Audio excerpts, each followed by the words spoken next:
is your RTC Weekly Download. This week it's Time to Smile Again with Charlie McCarthy and the Edgar Bergen Charlie McCarthy Show. The guest is Lou Ayres, and it was broadcast in 1956. From Hollywood, it's the new Edgar Bergen Hour with Charlie McCarthy.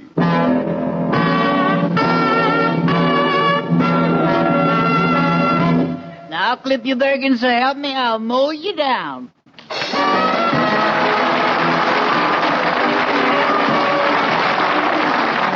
It's Saturday night and time again, transcribed for Edgar Bergen and Charlie McCarthy with Mortimer Snerd, Effie Clinker, Gary Crosby, Carol Richards, Ray Noble, Jack Kirkwood, the Mellow Men, yours truly, John Heaston, and our special guest, Lou Ayres.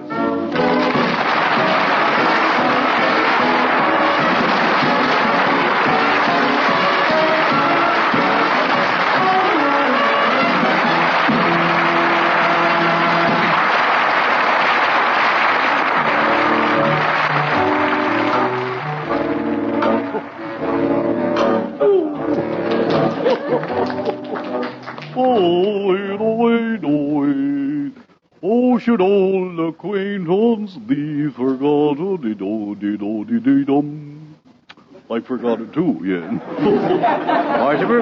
Yeah. Here we are in the new year, 1955, died last night. It did? Yeah. Mm-hmm. Nothing serious, I hope. No. No, it just died. Well, last night. Oh, say, they sure had a noisy funeral for it, didn't they? Yeah. All I meant was the old year. Well, the old year is over. Yeah. Yeah. Overwork. Just all over. Oh, there too. Yeah, I am. Yeah. I suppose you know that you disappointed me last night. Oh, that weren't nothing. Glad to do it any time. Yeah. No, I mean, you made me a little sad. Oh, that? Yeah. You see, I gave a big New Year's Eve party, and there were lots of people there, and I had hoped that you would be one of us.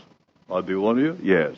Which one? Well, so you see, at midnight I was going to be old Father Time and depict the passing of the old year. Yeah. And do you know what you were supposed to be? I was supposed to be one of those kids? Yeah. little wristwatch. Yeah.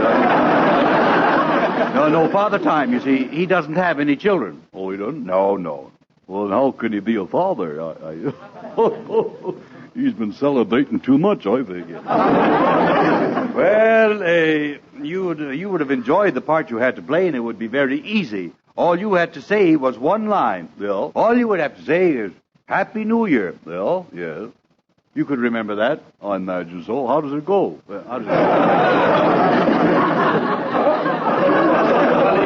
It just went. Oh, it just went, yeah. Well, that's the way it goes, yeah. Anyway, you were supposed to appear at midnight wearing a ribbon which said 1956. Oh, I see. I was marked down from $20. Yeah. No, that's the year 1956. Oh, I see. What else would I wear besides the ribbon? Well, very little else.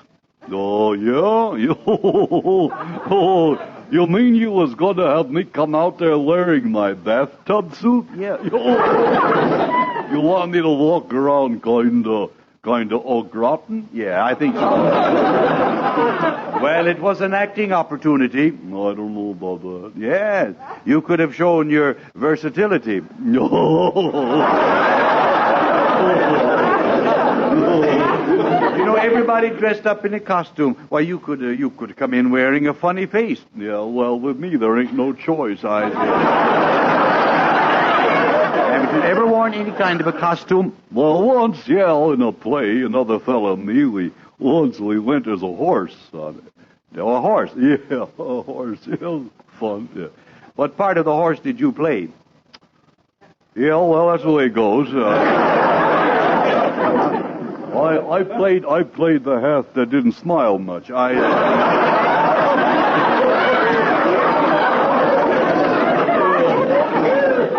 I see. Well, you still haven't told me why you didn't show up at the party. Well, I'll tell you, lucky thing I didn't come over. Yeah. Just as I was leaving, I went to say goodbye to my My trained skunk. Your trained skunk. Yeah. And what happened? Well, he broke training. Oh, he broke training. Good night. Happy New Year!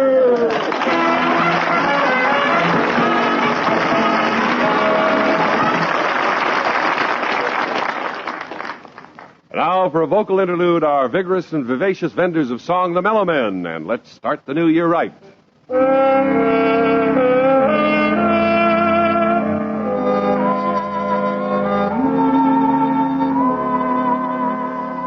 1 minute to midnight, 1 minute to go, 1 minute to say goodbye before we say hello.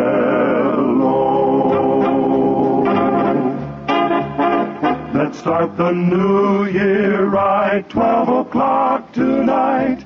When they dim the light, let's begin kissing the old year out, kissing the new year in. Let's watch the old year die with a fond goodbye and our hopes as high as a kite. How can our love go wrong if we start the new year right? Here it is, the night to stay up late. Here it is, the night to celebrate. Off with the old, on with the new. We're ready to go. Are you? Let's start the new year right, 12 o'clock tonight. When they dim the light, let's begin kissing the old year out, kissing the new year in. Let's watch the old year die with a fond goodbye and our hopes as high as a kite. How can our love go wrong if we start the new year right?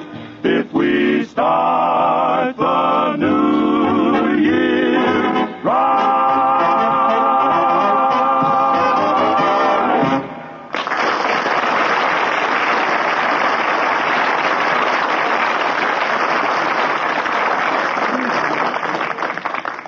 And now, pull up your chairs a little closer, culture lovers. It is time for our Poet's Corner. And here is our distinguished guest of the evening, the Poet Laureate of the Mobile Gas Grease Rack, Professor William Makepeace Kirkwood. Happy New Year, everybody. Welcome, Professor. I thought we would open our first Poet's Corner of the new year by quoting Chaucer's famous words. The time that may not sojourn, but goeth and may never return, as whate'er that doon renneth a, but never droppe returne may. Beautiful, beautiful. Have you been drinking, boy? No. Please, Professor, that was just a bit of old English. Sounded more like too much old stag to me. Professor, I've had enough. You should have said that last night. No.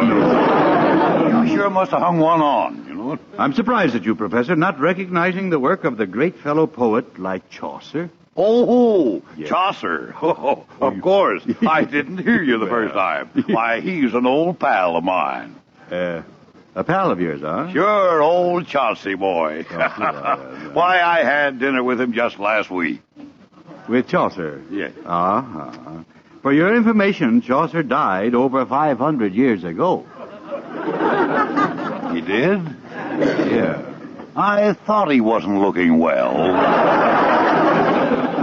I can understand that, yeah. Well, we better get on, Professor. Have you created any new poetic masterpieces lately? Oh, yes, boy. I've just begun work on a new epic poem. It starts, roses are red, violets are yellow. Pardon me. Violets are blue. Violet washed hers and they faded. Violets faded. Yeah. Ew, I think I pulled a bloomer there. Now tell me, Professor, what kind of background does a poetic genius like you come from? For instance, what do your parents do? Well, Dad has a big job down at the freight yard. Yes? Loading dice. Mm-hmm. And Mother is a shoplifter. I see. Oh, or perhaps I should say an ex-shoplifter. Oh, you mean she's reformed? No, she's in the clink. Oh. That's awful, I think. Oh, it was a tough break. Yeah. She stole a portable radio, and just when she was walking past the store detective, her bustle started playing I'm Walking Behind You. That's a shame. How long has your mother been incarcerated? Well, that depends. I suppose. Depends on what? On what incarcerated means. Oh. Well, it means, oh, never mind, Professor. I think we won't go into that at all. I think it's better that you just go on with your poem for the evening. Oh. What do we have? Yes. Well, I call this one Ode to Young Love. Oh,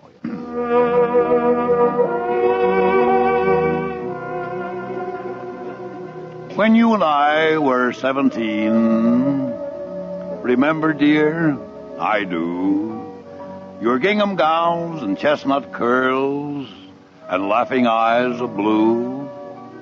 Remember by the old mill pond, the time our lips first met, you taught me everything you'd learned of life and love, and yet you were so smooth, I never knew, alas, until too late, when you and I were 17, that you were 38.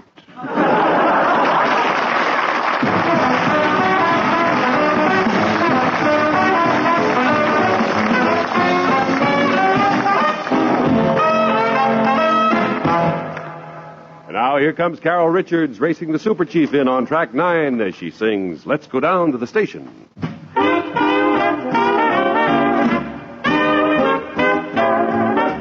Let's go down to the railroad station and stand in the waiting room there.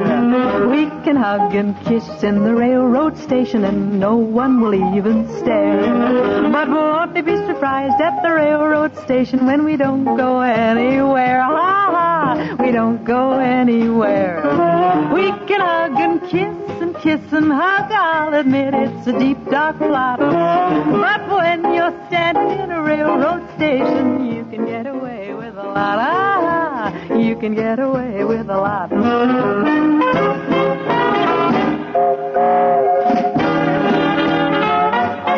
Let's go stand on a pier in the harbor and hug and kiss some more. There's bound to be a boat that is leaving the harbor. That's what the harbor's for. But won't they be surprised when the boat sails away and we're both standing on the shore? Ha ha! And we're both standing on the shore. We can hug and kiss and hug. I'll admit it's a deep, dark plot. But when you're standing near a boat in the harbor, you can get away with a lot. Ah, you can get away with a lot.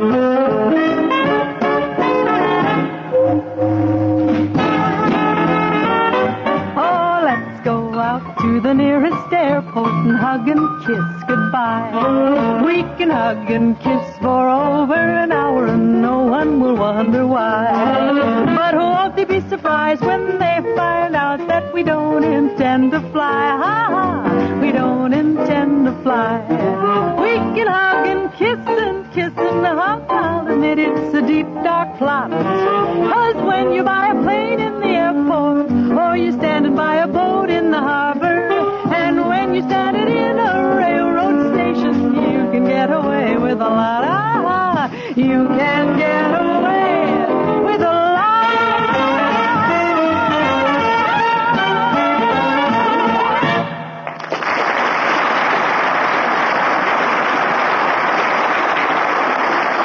Now, John, I understand you have a few well-chosen words for us.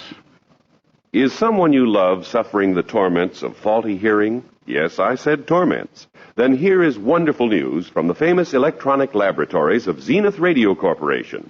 It's the new Zenith 50X hearing aid, a tiny, light, finest quality 4-transistor hearing aid that sells not for $200 or $300 like many other makes, but for only $50 complete. This new $50 Zenith is so small it hides behind a man's necktie, so light it can be worn in a woman's hair. It operates for 10 cents a week on one tiny battery. Its 4 wonder transistors give rich clarity and full power. Try the new 50X on a 10-day money-back guarantee. Remember, you can pay far more, but you can't buy a finer hearing aid than Zenith. See the 5 all-new Zenith models at your Zenith hearing aid dealers listed in your classified directory, or write to the station to which you are listening for the names of your nearest dealers.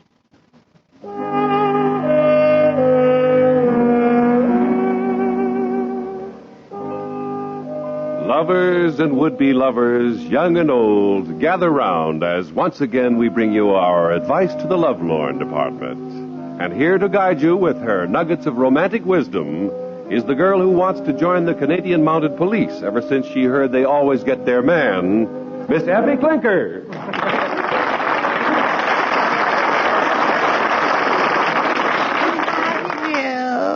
Happy New Year, Effie. Well, you mean happy leap year. Happy leap year. Yeah, it's here again, girls. Oh, goody, goody.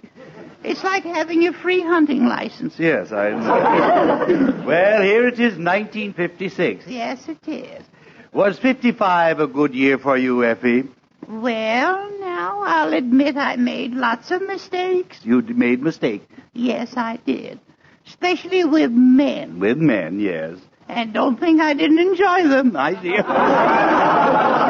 Yes, Ned. Yeah. What about the New Year's resolutions? Well, last year I made a resolution not to go out with Rubirosa. I see. And did you keep it? No, but he did. He did. Yeah. Well, good for him. Yeah, tough for me. Yeah. But Effie, I hear that you were at quite a New Year's Eve celebration. Yes, I did. Oh, what a night. And a strange man even put his arm around me. No. Oh, I didn't know him at all. And he put his arm around you. Yeah. Well, of course you told him to take it away. No, I didn't. No. Why? Well, my mother said never to speak to strange men. Oh, he was the nicest strange man. Yeah, I probably just wanted to dance. Yes. Yes, let's say that, yes. Yeah. I imagine you enjoy dancing. Not like I used to, I must admit. I see. Dancing used to sort of fan the flame of romance in me. Yes. But now it only shakes down the ashes. But I will say we had a hilarious time. Yes. Very high. Yeah. Effie, are you inferring there was an overindulgence at this party? You know, I thought you were on the wagon. I am, but around holidays, I sometimes let one foot drag a little bit. Had a little trouble hanging on the other night. You mean, Effie? Yes, let's face it. By midnight, I was tighter than my girdle. I see. By 1 o'clock, I noticed the walls of the room were covered with spiders. They were? Oh, yes. And you know what? No. I spun a better web than any of them. Did you finally retire? Yes, around 3 a.m. Yeah. I fell asleep as soon as I hit the bed. I'll bet you did. You should have done that, though, long before. Yes, I tried to. I have never seen a bed so hard to hit.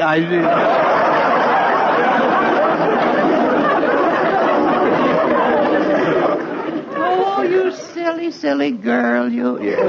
Well, we better get on to our Advice to the Lovelorn mailbag. Yeah. Yeah. The first listener writes, Dear Miss Clinker, I'm trying to decide whether to be an old maid or whether to get me a husband. What would you advise me to do? Well, dearie, You have to decide which you want to do. Yes. Be an old maid looking for a husband every day, or get a husband and be looking for him every night. How about this letter? How about it, yeah? Yeah. Dear Miss Clinker, how late should a girl stay up at night? Don't ask me. Yeah.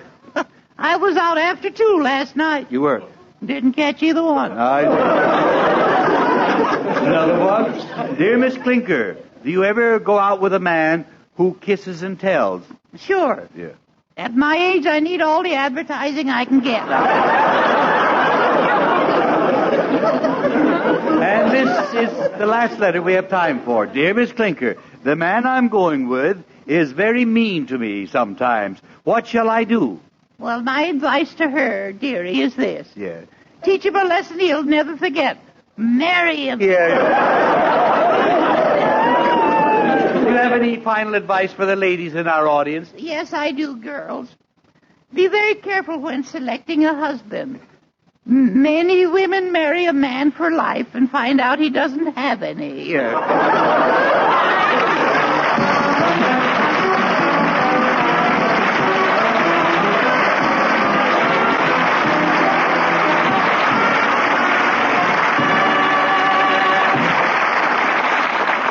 Now we present one of the great American musical classics, Basin Street Blues, as sung by our own dispenser of the blues, Gary Crosby.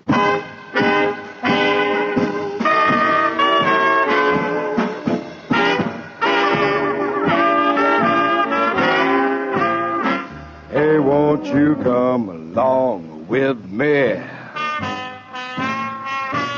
down the Mississippi?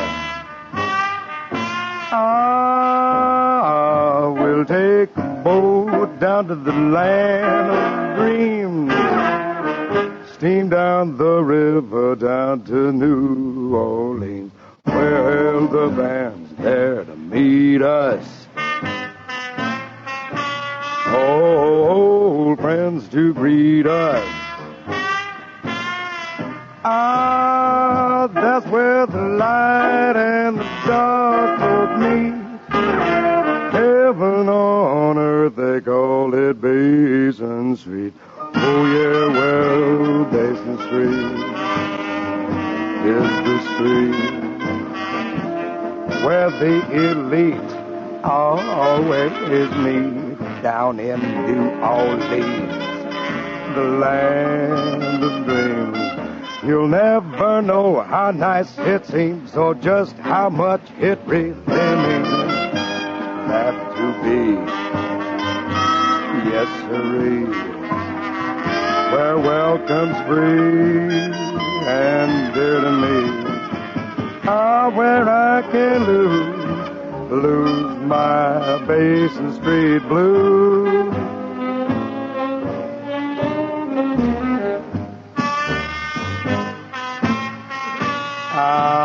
Come along with me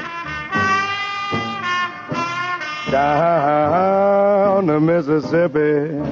Yeah, we gonna take a boat down to the land of dreams.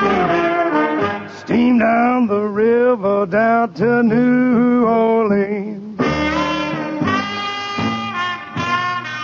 The band's there to meet us.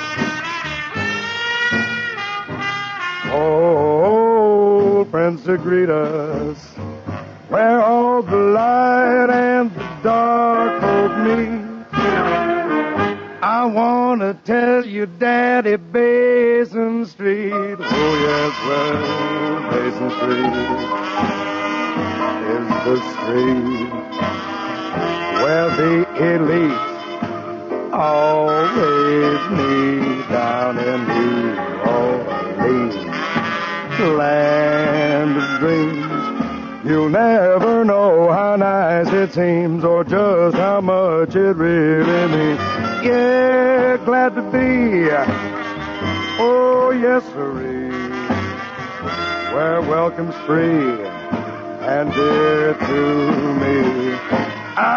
Where I can lose my Basin Street blues. Oh yes,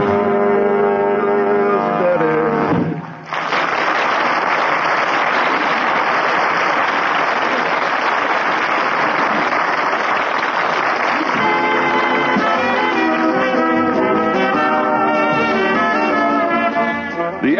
Bergen Hour, transcribed with Charlie McCarthy, Mortimer Snerd, Gary Crosby, Carol Richards, Jack Kirkwood, the Mellow Men, and Ray Noble will be back after station identification.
From Hollywood, it's the new Edgar Bergen Hour with Charlie McCarthy, Mortimer Snerd, Gary Crosby, Carol Richards, Jack Kirkwood, the Mellow Men, Ray Noble, and yours truly, John Heaston.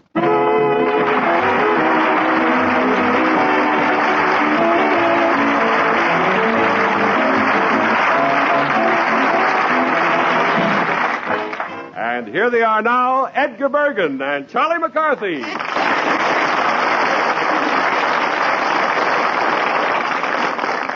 Oh, you ought to be in pictures. That's what you ought say, how'd you do, Charles? Huh? Pip, pip, cheerio, and as they say here in America, ooh, bang, jiggly, bang. They don't say that here. They say jiggly jang. You're just not with it. You just don't dig it, Ray. Now, just hold that pose, Ray. Don't move. I want to get a picture of you with my new camera. Now, look at the birdie. There you are, Ray. Hello, Ray. Hello, Charlie. What's going on here? Oh, I'm busy taking pictures of Ray. Oh, so you're really having fun with your new camera? Well, I hope you've got some good pictures that you took of me last week, where I look sort of boyish. I'm a photographer, not a miracle worker. All right, behave yourself. I did get one terrific picture of you coming out of the shower with only a towel around you. Oh, with only a towel around me? Yeah, sort of a pot shot, you might say. I got it right here. Just look at your chummy. Chummy? Yeah, it's part chest and part tummy. Oh, I see. Did you get any good action shots of me? Yeah, here's a wonderful picture of you combing your hair. Oh. With a magnifying glass in the other hand, yeah. Actually, it's a glossy print. Yes, that will do, young man. I don't want anyone to see these pictures. You understand? I was hoping you would say that. Yeah. Now, do you want to see the others, or shall we start discussing terms? What do you mean, terms? Well, shall we say $30 for a starter? Yeah. And what do you take me for? $30, I hope. Yeah. No, just a minute. $30 for a few snapshots? That's ridiculous. Charlie, how does $5 strike you? Strike me? It doesn't even muss my hair. It doesn't. No. What price do you think is fair? Fair? Yes. Now, let's not mess up this deal with ethics. All right. I'll give you $2 a picture. That'll be $10. Now, here's the $10. Yes, sir. And to show you there's no hard feelings, if you want any more at the same price, I still have the negatives.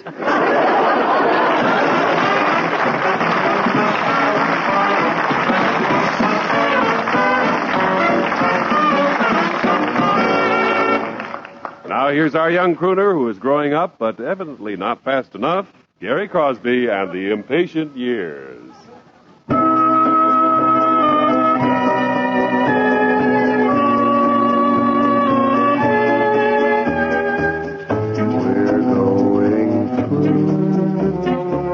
The impatient years,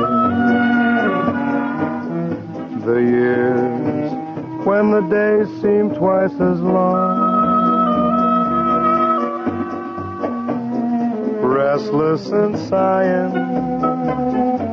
and laughing and crying, and dreaming a dream people say is wrong. Ah, but we'll journey through the impatient years to each other's arms where we belong, clinging together. I'm certain we'll weather the warm and stormy, gay and impatient years. We're going through the impatient years. The impatient years. The years when the days seem twice as long. So long. Restless and sighing. And laughing and crying. And dreaming a dream people say is wrong. Why wrong? But we'll journey through the impatient years to each other's arms where we belong. In your arms where I belong. Clinging together, I'm certain we'll weather the warm and stormy, gay and impatient years. Impatient and stormy. The warm and stormy, gay and impatient years.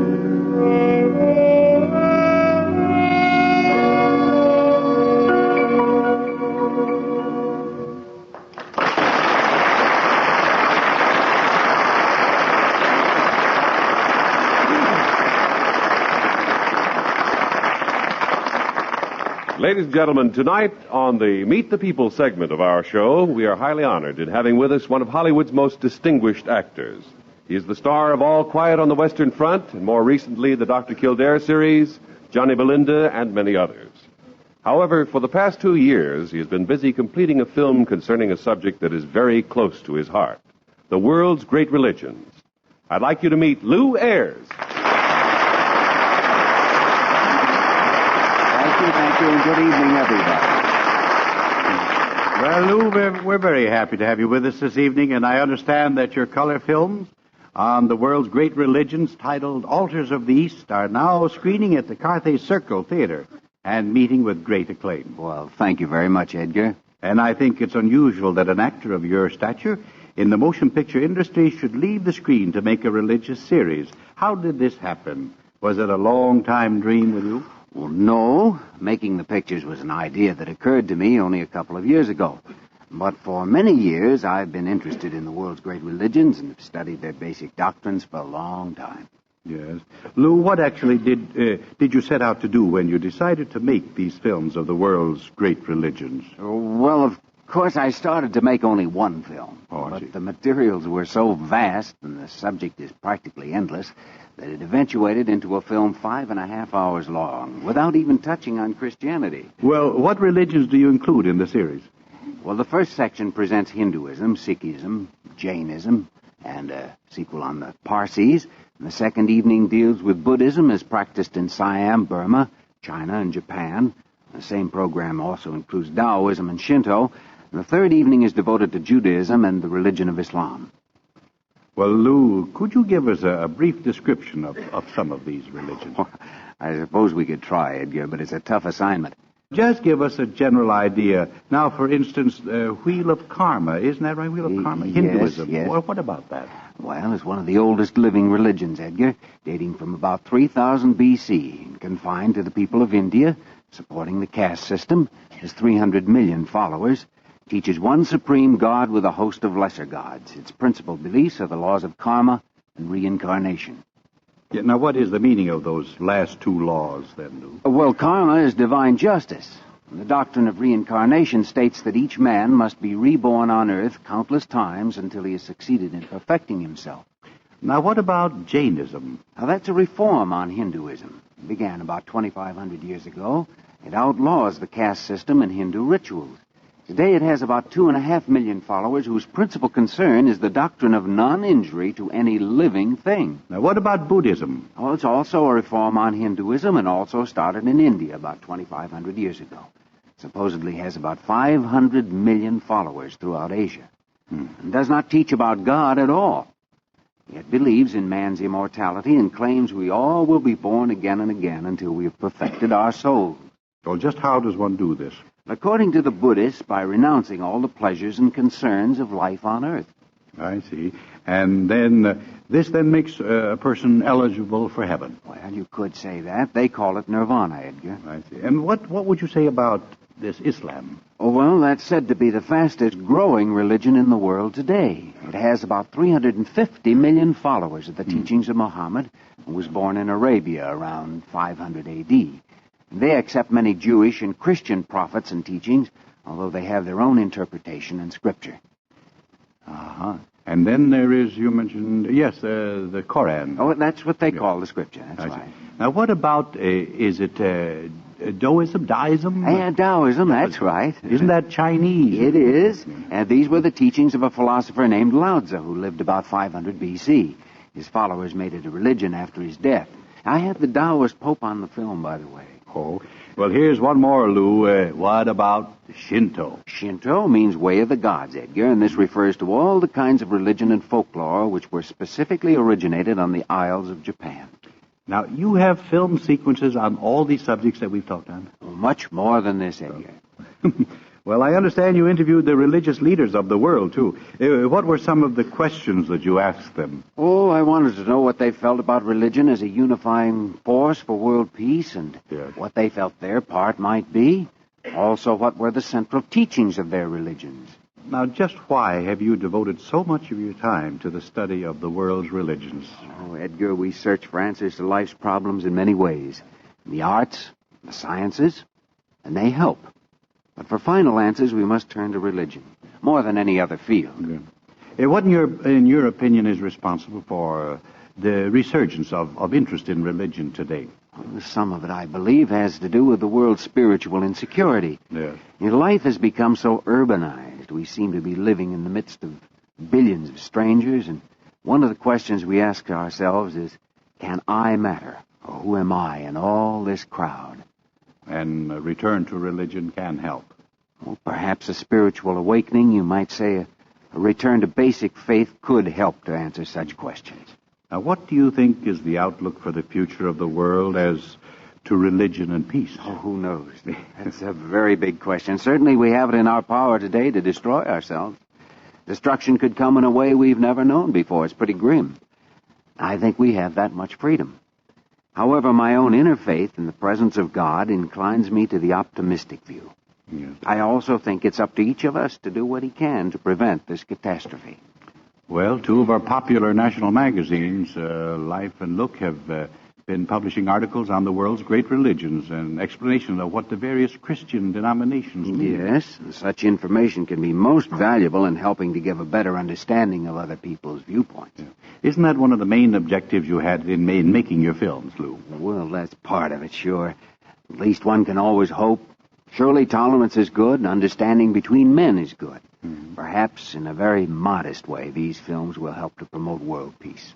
Well, now, what about your future plans? I know that you're going across the country appearing with the films now, but certainly you haven't deserted motion pictures, have you? Oh, no. Right now, you're right. I'm thinking only of getting these pictures launched. But if the right kind of a role came along, I'd enjoy it. Why not? You mentioned that you had not yet touched on Christianity. Will you make another religious film? Well, I plan 2 more projects, one on Christianity and one on the development of religions from the most primitive form up through the more highly evolved concepts of worshiping God. Mm-hmm. Of course, that would take us through Africa and many of the Pacific Islands. And those, I imagine, would be made after your present films have been successfully screened around the country. That's my hope. Well, we certainly hope with you, Lou Ayres. But I don't think you've been giving quite a fair break to your films. What I'm trying to say is I think you're much too modest about your film tonight.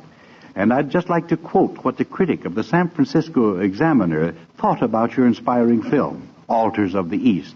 He says, quote, something different, something engrossing, something grippingly fascinating from start to finish. A remarkable feat, stirringly beautiful, unquote.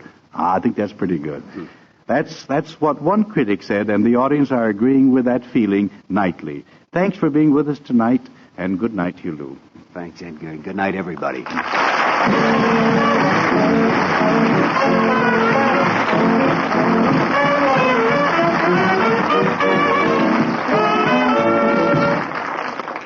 Ladies and gentlemen, with the increasing trend towards medical shows on TV, as well as the actual performance of surgical operations before the cameras, it is very possible that before long we'll be having television hospitals, staffed by doctors who have had 4 years of medical school, a year of voice study, and 2 years of tap dancing with Arthur Murray.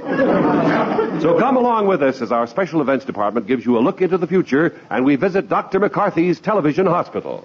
A staff rehearsal is in progress as we enter. We're the MDs of TV, the stars of screen and surgery. We operate on Channel 3. Cut, cut, cut. We're the doctor's video. If your appendix has to go, come to us for the opening show. Slice, slice, slice. Why, Liberace plays a candelabra sonata. We tenderly remove your entire gallbladder. We'll sew you up with an argyle stripe. Or with 3 buttons if you're the Brooks Brothers type. We're the MDs of TV, the stars of screen and surgery. We operate on Channel 3. Saw, saw, saw. We snip tonsils by the stack, remove your sacroiliac, and what's left over we put back. Quack, quack, quack. Is there a doctor in the house? Stars of TV.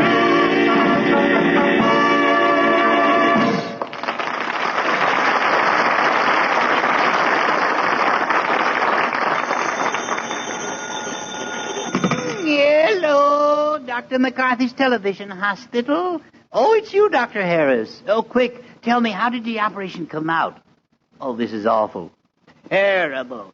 The patient lived, but our rating went down, eh? What? We're 6 points behind. This is your knife? We gotta do something, Doctor. Got to do something. Ah, nurse, send Dr. Noble immediately. I don't care. This is important. Tell him to drop everything. Oh, I didn't know he was operating. How do you do, Dr. McCarthy? Yes, Dr. Noble, we've got a terrible emergency. Yes? Brace yourself, fellow. Our rating has fallen.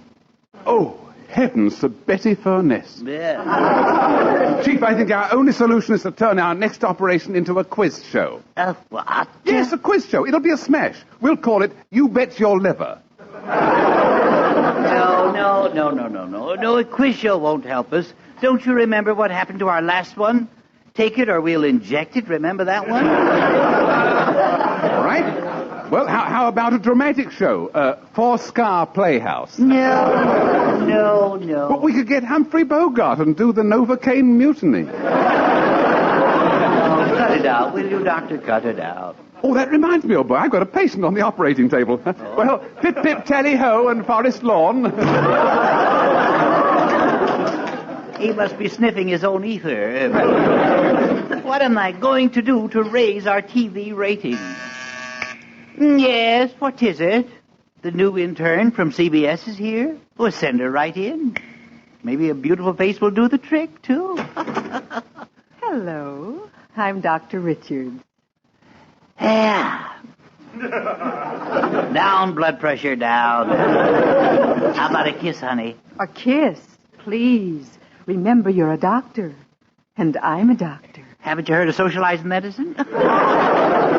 Oh, you're quite an operator. Yeah, that's me, Charles McCarthy, M.D., Ph.D., and a little fiddle-dee-dee.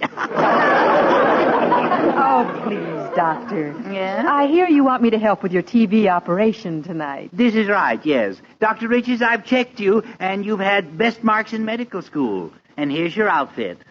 Oh, Doctor, isn't this going too far? A bikini operating gown? Yeah, you see, I also checked that you had the best legs, too. I'll do anything to raise our rating. Doctor, you seem desperate. I am. You see, our hospital network is going to pot.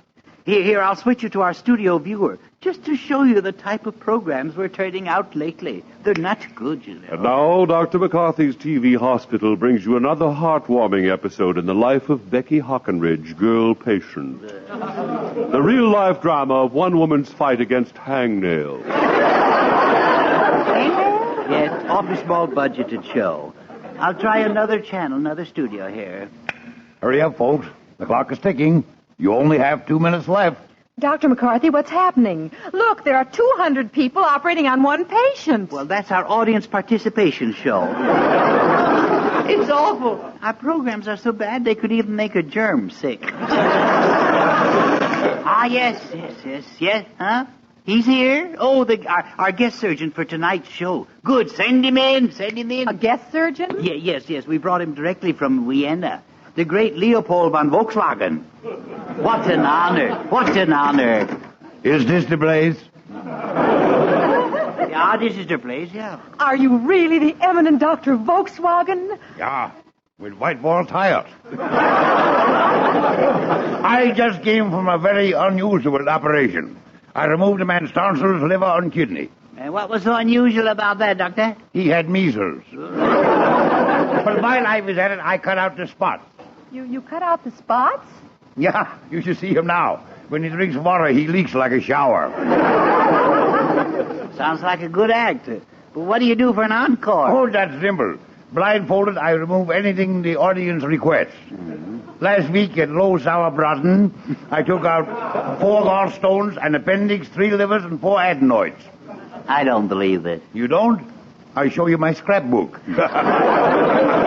Oh, Doctor, you're certainly happy at your work. You seem so effervescent. Did you ever see me when I ever wasn't?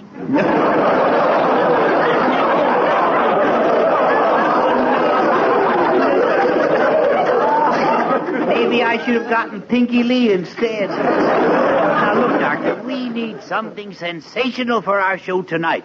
Now, what are you going to do? Well, tonight I'm going to demonstrate a new surgical technique for closing an incision. Yeah? It's called the Rachmansrache Achtung Finsterwalder Habendrgabengerwursteverein method. Well, Doctor, just what does that mean? Knit 1, purl 2. I bet that keeps the patients in stitches. Keeps the patients... Yeah. Maybe this is not the right place. McCarthy, calling Dr. McCarthy. You're wanted in studio surgery. Your show is ready to go on. Oh, good. Come on. Places, everyone. We're on the air.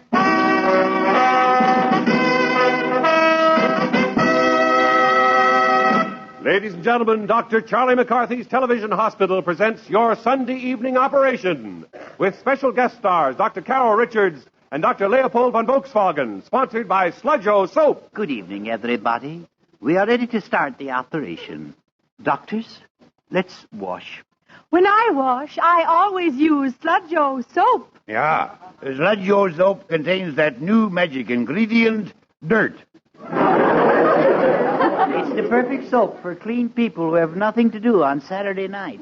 Oh, Sludge-O soap, it doesn't wash, it doesn't float, it doesn't slush, it doesn't clean, it doesn't scrub. It's just good company in the tub.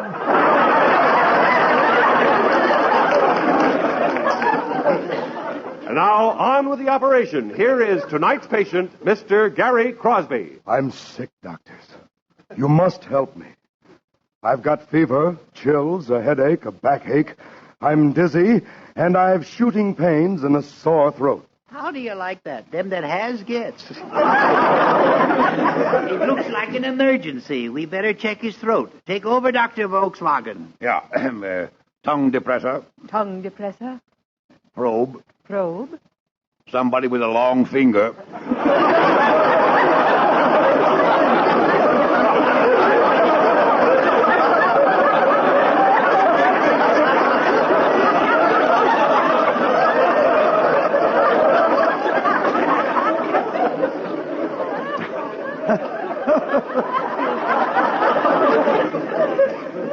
Doctor, never mind my throat, Doctor. It's my stomach that hurts. Oh, good. We'll operate immediately. What about an anesthetic? This is only a half-hour show. We don't have time. Here, take a couple of sleep ease tablets. Oh, sure. Now, I think we should cut right here. I'll mark an X. No, Doctor. I think we should cut over here. I'll mark an X. And I mark a X here. But then I draw the line. I win. Please hurry. Do something. Yes, of course. Yes. All right. Scalpel. Scalpel. But, Doctor, these instruments are rusty. Yes, I know, but they show up better that way on television. Suture. Suture. Alcohol. Alcohol. Vermouth.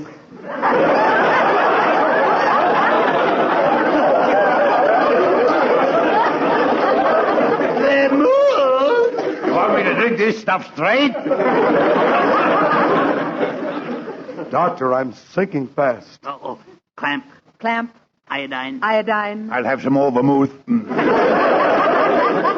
Shut up. Shut up. No, I mean... Hurry, Doctor. Yeah, we gotta work fast. Gauze. Gauze. Song. Song. Song? Sure. We always finish the operation with a big musical number. Hit it, Dr. Noble. We hope this operation is not a dud. We've been messing around with muscle and blood. Muscle and blood and skin and bones. And please do your groaning in the microphone. Here's 16 groans, and what do you know? There ain't an anesthetic in the studio. I St. Peter, don't you call me, 'cause I can't go. I have to stay to the end of the show. When we operate, you better step aside. A lot of men didn't, and a lot of men died. One knife of iron, the other of steel. If the right one don't get you, the left one will. Here's 16 roads, and what do you think? You may lose your liver, so better not blink. St. Peter, don't you call me, 'cause I can't go. There's a coal in my head they forgot to sow. So here's your TV show.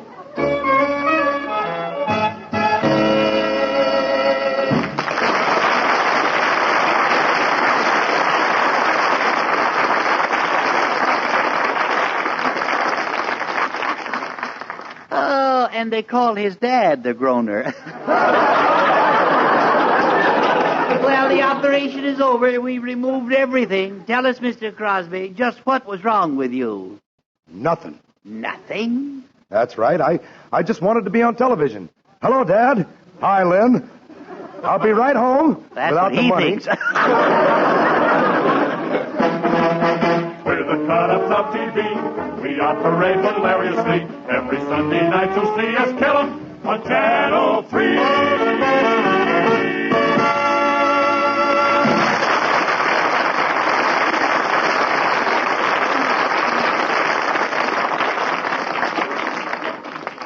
Now comes the time for a mighty pleasant chore indeed, as we welcome a brand new sponsor to the show, and a very distinguished sponsor at that, the makers of CBS television sets. So here's John Heaston to help me roll out the welcome mat for the CBS TV sets. And a pleasure it is indeed. You know, Edgar, it's a real privilege to tell folks about CBS TV sets because they're made by a division of the Columbia Broadcasting System, and nobody knows more about TV than the CBS people. They've been leaders in broadcasting for over a quarter of a century. And that name, CBS, on a TV set means it's got to be the best. They're built to CBS standards, the tough standards of broadcast engineers themselves. So why don't you go down to your dealers and take a look at these great new 21 and 24-inch CBS TV sets. Check them out for looks, for features, and for performance. You'll see why they're called the first luxury sets in the popular price field. You can get a brand new 21-inch CBS TV set for only $169.95. So make your next set a better set. Make it a CBS.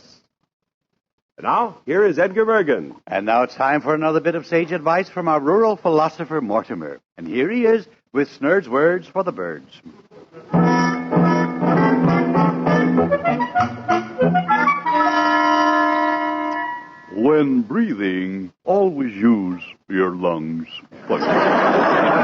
until next Sunday, good night, everyone.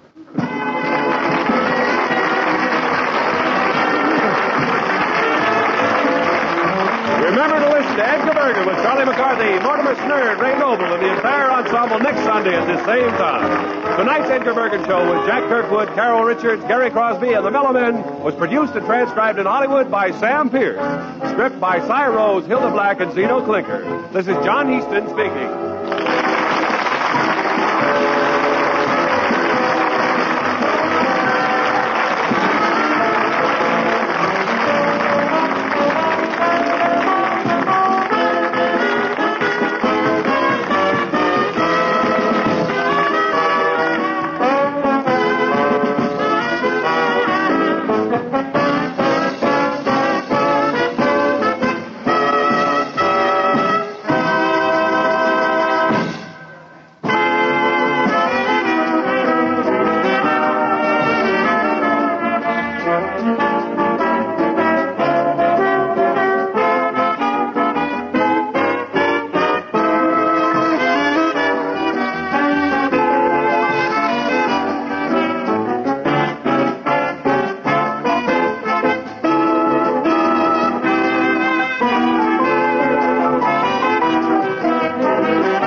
That's it for this week. We'll be back next week with more old-time radio. I hope you can join us then. Till then, this is Jim Dolan thanking you for listening.